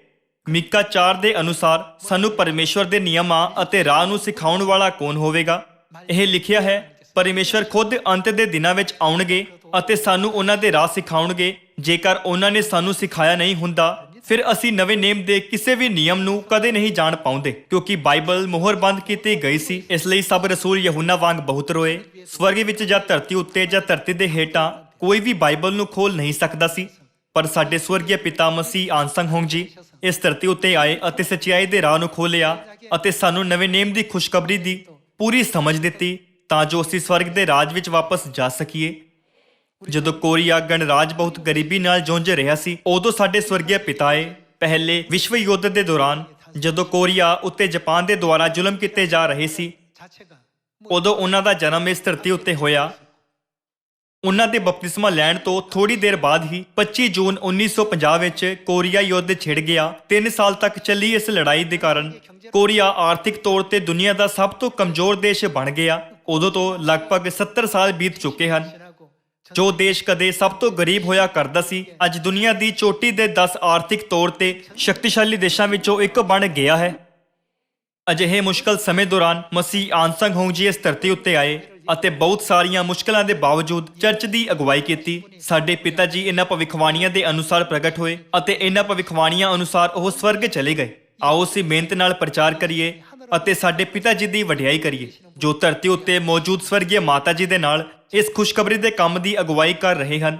ਆਓ ਅਸੀਂ ਯਸ਼ਾਇਆ ਅਧਿਆਇ 51 ਵਚਨ 7 ਦੇਖੀਏ। ਹੇ ਧਰਮ ਦੇ ਜਾਣਨ ਵਾਲਿਓ, ਮੇਰੀ ਸੁਣੋ। ਹੇ ਮੇਰੀ ਪ੍ਰਜਾ, ਜਿਨ੍ਹਾਂ ਦੇ ਦਿਲਾਂ ਵਿੱਚ ਮੇਰੀ ਵਿਵਸਥਾ ਹੈ, ਮਨੁੱਖਾਂ ਦੀਆਂ ਊਰਜਾਂ ਤੋਂ ਨਾ ਡਰੋ ਅਤੇ ਉਹਨਾਂ ਦੇ ਸਾਨੂੰ ਕਿਸ ਤੋਂ ਨਹੀਂ ਕਾਬਰਨਾ ਚਾਹੀਦਾ, ਦੁਰਬਚਨਾਂ ਤੋਂ ਨਾ ਕਾਬਰੋ। ਪਹਿਲੇ ਚਰਚ ਦੇ ਸਮੇਂ ਵਿੱਚ ਯੀਸ਼ੂ ਇਸ ਧਰਤੀ ਉੱਤੇ ਆਏ ਅਤੇ ਤੀਸਰੇ ਦਿਨ ਮੁਰਦਿਆਂ ਵਿੱਚੋਂ ਜੀ ਉੱਠੇ। ਜੀ ਉੱਠਣ ਤੋਂ 40 ਦਿਨਾਂ ਬਾਅਦ ਸਵਰਗ ਜਾਣ ਤੋਂ ਪਹਿਲਾਂ ਉਹਨਾਂ ਨੇ ਆਪਣੇ ਚੇਲਿਆਂ ਨੂੰ ਸਾਮਰੀਆ ਅਤੇ ਧਰਤੀ ਦੇ ਬੰਨੇ ਤੀਕਰ ਇਸ ਖੁਸ਼ਖਬਰੀ ਦਾ ਪ੍ਰਚਾਰ ਕਰਨ ਦਾ ਹੁਕਮ ਦਿੱਤਾ। ਚੇਲਿਆਂ ਨੇ ਲਗਨ ਨਾਲ ਪ੍ਰਚਾਰ ਕੀਤਾ ਕਿ ਯੀਸ਼ੂ ਹੀ ਮਸੀਹ ਹਨ। ਹਾਲਾਂਕਿ ਉਹਨਾਂ ਦੇ ਆਲੇ ਦੁਆਲੇ ਦੇ ਲੋਕਾਂ ਨੇ ਕਿਹਾ ਕਿ ਉਹ ਤਰਖਾਣ ਦਾ ਪੁੱਤਰ ਨਹੀਂ। ਕਿਵੇਂ ਇੱਕ ਮਨੁੱਖ ਆਪਣੇ ਆਪ ਨੂੰ ਪਰਮੇਸ਼ਰ ਬਣਾ ਸਕਦਾ ਹੈ? ਜਦੋਂ ਕਦੇ ਚੇਲਿਆਂ ਨੇ ਪ੍ਰਚਾਰ ਕੀਤਾ ਕਿ ਯੀਸ਼ੂ ਮਸੀਹ ਹੈ, ਉਦੋਂ ਲੋਕਾਂ ਨੇ ਰੁਕਾਵਟ ਪਾਈ ਅਤੇ ਉਹਨਾਂ ਦੀ ਨਿੰਦਾ ਕੀਤੀ। ਸਾਡੇ ਬਾਰੇ ਕੀ ਜੋ ਪਵਿੱਤਰ ਆਤਮਾ ਦੇ ਯੁੱਗ ਵਿੱਚ ਜੀ ਰਹੇ ਹਨ, ਸਾਡੇ ਬਾਰੇ ਵੀ ਅਜਿਹਾ ਹੀ ਹੈ, ਕਿਉਂਕਿ ਯੀਸ਼ੂ ਜੋ ਪੁੱਤਰ ਦੇ ਯੁੱਗ ਵਿੱਚ ਆਏ ਸੀ, ਮਸੀਹ ਆਨਸੰਗ ਹੋਂਗ ਜੀ ਹਨ ਜੋ ਪਵਿੱਤਰ ਆਤਮਾ ਦੇ ਯੁੱਗ ਵਿੱਚ ਆਏ ਹਨ। ਇਸ ਲਈ ਇੱਕੋ ਜਿਹੀ ਸਥਿਤੀ ਹੁਣ ਵੀ ਹੋ ਰਹੀ ਹੈ। ਇਸ ਲਈ ਇਹ ਕੁਦਰਤੀ ਹੈ ਕਿ ਹਰ ਸਮੇਂ ਸਾਡੇ ਕੋਲ ਰੁਕਾਵਟਾਂ ਆਉਂਦੀਆਂ ਹਨ ਅਤੇ ਸਾਡੀ ਨਿੰਦਾ ਕੀਤੀ ਜਾਂਦੀ ਹੈ। ਹਾਲਾਂਕਿ ਪਰਮੇਸ਼ਵਰ ਨੇ ਕਿਹਾ, ਜੋ ਰੁਕਾਵਟਾਂ ਪੈਦਾ ਕਰਦੇ ਹਨ ਅਤੇ ਨਿੰਦਾ ਕਰਦੇ ਹਨ, ਉਹ ਸਿਰਫ ਆਪਣੀ ਭੂਮਿਕਾ ਪੂਰੀ ਕਰ ਰਹੇ ਹਨ। ਸਾਨੂੰ ਕਦੇ ਵੀ ਆਪਣੇ ਵਿਸ਼ਵਾਸ ਨੂੰ ਠੰਡਾ ਨਹੀਂ ਹੋਣ ਦੇਣਾ ਚਾਹੀਦਾ ਜਾਂ ਉਹਨਾਂ ਦੇ ਕਾਰਨ ਆਪਣੇ ਵਿਸ਼ਵਾਸ ਨੂੰ ਗਵਾਉਣਾ ਨਹੀਂ ਚਾਹੀਦਾ। ਵਚਨ 8 ਕੀ ਕਹਿੰਦਾ ਹੈ? ਕਿਉਂ ਜੋ ਕੀੜਾ ਉਹਨਾਂ ਨੂੰ ਕੱਪੜੇ ਵਾਂਗੂ ਖਾ ਜਾਵੇਗਾ ਅਤੇ ਲੇਹਾ ਉਹਨਾਂ ਨੂੰ ਊਨ ਵਾਂਗੂ ਖਾ ਜਾਵੇਗਾ, ਪਰ ਮੇਰਾ ਧਰਮ ਸਦੀਪਕ ਹੋਵੇਗਾ ਅਤੇ ਮੇਰੀ ਮੁਕਤੀ ਪੀੜ੍ਹੀਓ ਪੀੜ੍ਹੀ ਤੀਕ। ਜਾਗ ਜਾਗ, ਬਲ ਪਹਿਨ ਲੈ, ਹੇ ਯਹੋਵਾ ਦੀਏ ਪੁਜਾ, ਜਾਗ ਜਿਵੇਂ ਪੁਰਨੀਆਂ ਦਿਨਾਂ ਵਿੱਚ, ਪ੍ਰਾਚੀਨ ਸਮਿਆਂ ਦੀਆਂ ਪੀੜ੍ਹੀਆਂ ਵਿੱਚ। ਕੀ ਤੂੰ ਉਹ ਨਹੀਂ ਜਿਨੇ ਰਹਿਬ ਨੂੰ ਟੋਟੇ-ਟੋਟੇ ਕਰ ਦਿੱਤਾ ਅਤੇ ਸਰਾਲ ਨੂੰ ਵਿੰਨਿਆ? ਕੀ ਤੂੰ ਉਹ ਨਹੀਂ ਜਿਨੇ ਸਮੁੰਦਰ ਨੂੰ ਵੱਡੀ ਡੂੰਘਾਈ ਦੀਆਂ ਪਾਣੀਆਂ ਨੂੰ ਸੁਕਾ ਦਿੱਤਾ, ਜਿਨੇ ਸਮੁੰਦਰ ਦੀ ਤਹਿ ਨੂੰ ਛੁਡਾਏ ਹੋਇਆਂ ਦੇ ਲੰਘਣ ਦਾ ਰਾਹ ਬਣਾ ਦਿੱਤਾ? ਯਹੋਵਾ ਦੇ ਮੁੱਲ ਨਾਲ ਛੁਡਾਏ ਹੋਏ ਮੁੜ ਆਉਣਗੇ ਅਤੇ ਜੈਕਾਰਿਆਂ ਨਾਲ ਸਿਯੋਨ ਵਿੱਚ ਆਉਣਗੇ। ਸਦੀਪਕ ਆਨੰਦ ਉਹਨਾਂ ਦੇ ਸਿਰਾਂ ਉੱਤੇ ਹੋਵੇਗਾ। ਉਹ ਖੁਸ਼ੀ ਅਤੇ ਆਨੰਦ ਪ੍ਰਾਪਤ ਕਰਨਗੇ। ਸੋਗ ਅਤੇ ਹੁੰਗਾ ਕੀ ਹੋ ਜਾਣਗੇ? ਉਹ ਨੱਸ ਜਾਣਗੇ।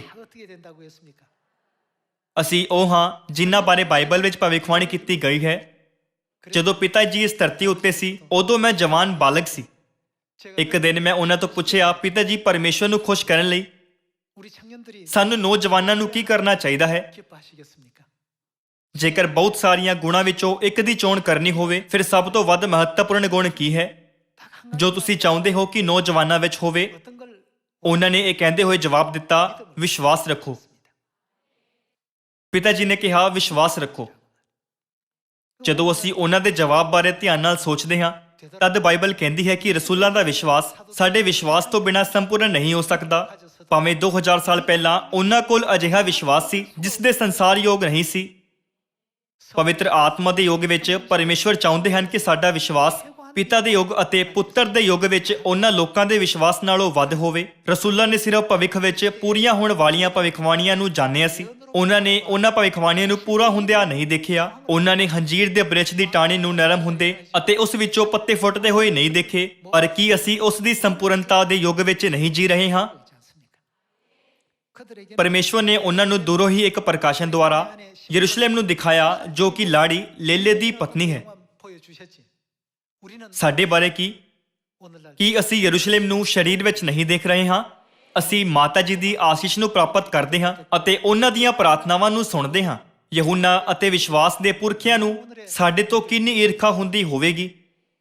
ਮੈਨੂੰ ਨਹੀਂ ਲੱਗਦਾ ਕਿ ਅਸੀਂ ਇਹ ਜਾਣਦੇ ਹਾਂ ਕਿ ਅਸੀਂ ਅਸਲ ਵਿੱਚ ਕਿੰਨੇ ਆਸ਼ੀਸ਼ਿਤ ਹਾਂ। ਅਸੀਂ ਭਵਿੱਖਬਾਣੀ ਦੇ ਅਨੁਸਾਰ ਰਾਜਾ ਦਾਊਦ ਦੀ ਸੰਤਾਨ ਪਰਮੇਸ਼ਵਰ ਦੀ ਸੰਤਾਨ ਹਾਂ, ਜਿਨ੍ਹਾਂ ਦੀ ਭਵਿੱਖਬਾਣੀ ਬਾਈਬਲ ਵਿੱਚ ਕੀਤੀ ਗਈ ਹੈ। ਸੋਨੇ ਨੂੰ ਦੁਨੀਆ ਦਾ ਸਭ ਤੋਂ ਕੀਮਤੀ ਖਜ਼ਾਨਾ ਮੰਨਿਆ ਜਾਂਦਾ ਹੈ ਨਾ? ਲੋਕ ਕਹਿੰਦੇ ਹਨ ਕਿ ਦੂਸਰਾ ਸਭ ਤੋਂ ਕੀਮਤੀ ਖਜ਼ਾਨਾ ਨਮਕ ਹੈ 나머지 하나가 ਅਤੇ ਤੀਸਰਾ ਹੈ ਹੁਣ। ਕੁਝ ਕਹਿੰਦੇ ਹਨ ਮੈਂ ਕੱਲ ਤੋਂ ਸਖਤ ਮਿਹਨਤ ਕਰਾਂਗਾ। ਮੈਂ ਇਸ ਸਾਲ ਅਸਲ ਵਿੱਚ ਮਹਾਮਾਰੀ ਦੇ ਕਾਰਨ ਬਹੁਤ ਕੁਝ ਨਹੀਂ ਕਰ ਪਾਇਆ, ਇਸ ਲਈ ਮੈਂ ਅਗਲੇ ਸਾਲ ਵਧੀਆ ਕਰਾਂਗਾ। ਜੋ ਲੋਕ ਇਸ ਤਰ੍ਹਾਂ ਸੋਚਦੇ ਹਨ ਉਹ ਹੁਣ ਨਾਮ ਦਾ ਖਜ਼ਾਨਾ ਗਵਾ ਰਹੇ ਹਨ। ਮੈਂ ਤੁਹਾਨੂੰ ਸਿਯੋਨ ਵਿੱਚ ਵਿਸ਼ਵਾਸਯੋਗ ਸੰਤਾਨ ਬਣਨ ਲਈ ਕਹਿਣਾ ਚਾਹੁੰਦਾ ਹਾਂ, ਜੋ ਪਿਤਾ ਜੀ ਦੀ ਗਵਾਹੀ ਦਿੰਦੇ ਅਤੇ ਆਪਣੇ ਦਿਲ ਦੀ ਸੰਤੁਸ਼ਟੀ ਤੱਕ ਮਾਤਾ ਜੀ ਦੀ ਵਡਿਆਈ ਕਰਦੇ ਹਨ, ਕਿਉਂਕਿ ਉਹਨਾਂ ਨੇ ਸਾਨੂੰ ਹੁਣ ਨਾਮ ਦਾ ਕੀਮਤੀ ਖਜ਼ਾਨਾ ਦਿੱਤਾ ਹੈ। ਆਸ ਕਰਦੇ ਹੋਏ ਕਿ ਤੁਸੀਂ ਜ਼ਿਆਦਾ ਕਿਰਪਾ ਪ੍ਰਾਪਤ ਕੀਤੀ ਹੋਵੇਗੀ, ਮੈਂ ਅੱਜ ਦੇ ਉਪਦੇਸ਼ ਨੂੰ ਸਮਾਪਤ ਕਰਨਾ ਚਾਹਾਂਗਾ। ਤੁਹਾਡਾ ਬਹੁਤ ਬਹੁਤ ਧੰਨਵਾਦ।